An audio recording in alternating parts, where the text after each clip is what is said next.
सभापती महोदय, आपल्याला माहिती असावं, यांत्रिकीकरणाच्या बाबतीमध्ये जी मदत या राज्यातील शेतकऱ्यांना जी दिली गेली, गेल्या वर्षी 24-25 जर विचार केला तर आपण साधारण त्यांना 215 कोटी रुपये अनुदान दिलं होतं आणि ह्या वर्षीच्या ह्याचा विचार केला 25-26 तर आपण राज्य सरकारने 1056 कोटी रुपये यांत्रिकीकरणाच्या माध्यमातून शेतकऱ्याला मदत केलेली आहे।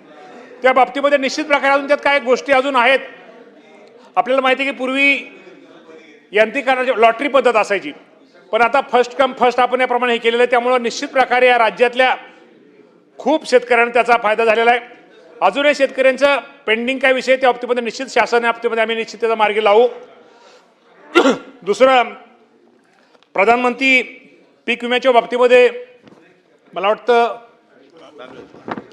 दानवे साहेबच बोलले, तर आपल्याला माहिती आहे की खरीप हंगाम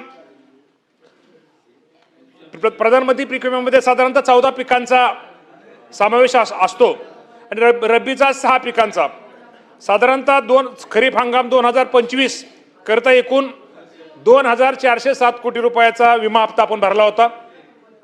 आजच्या स्थितीनुसार त्यातून 17,17,000 शेतकऱ्यांना 1,582 कोटीची नुकसान भरपाई आपण मंजूर केली आणि त्यापैकी 1,523 कोटीची नुकसान भरपाई दिलेली आहे आणि उर्वरित 59 कोटी रुपये आपण सुद्धा निश्चित प्रकारे दानवे साहेब लवकरात लवकर आपण ते शेतकऱ्यांना देतोय।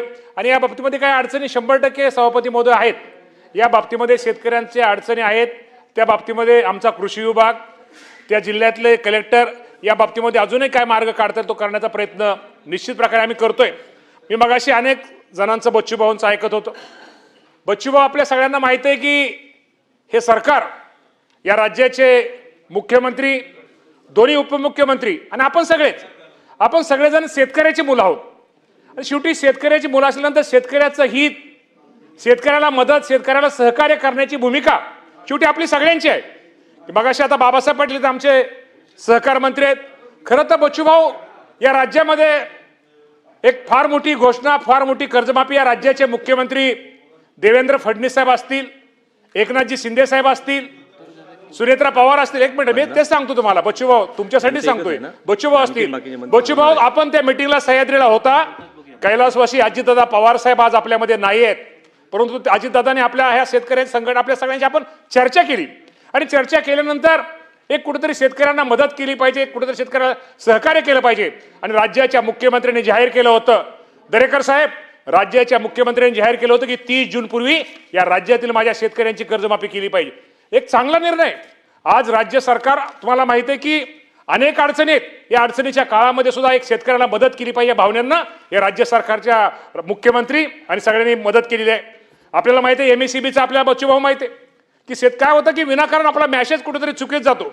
MSCBच्या माध्यमातून वीज माफीची सवलत आपल्याला सगळ्याला माहिती आहे।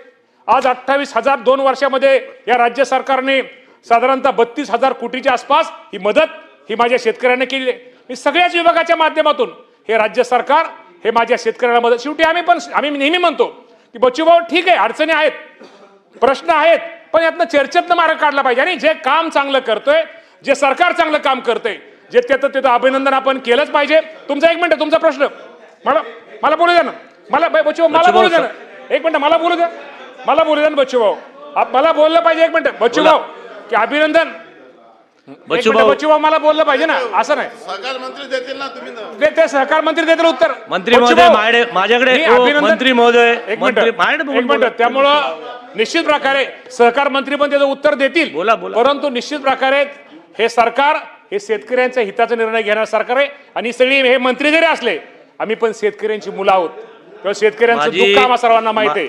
त्यामुळे निश्चित प्रकारे या बाबतीमध्ये मुख्यमंत्री चांगला निर्णय घेतल्यानंतर भावनाताई सरकारचं अभिनंदन केलं गेलं पाहिजे।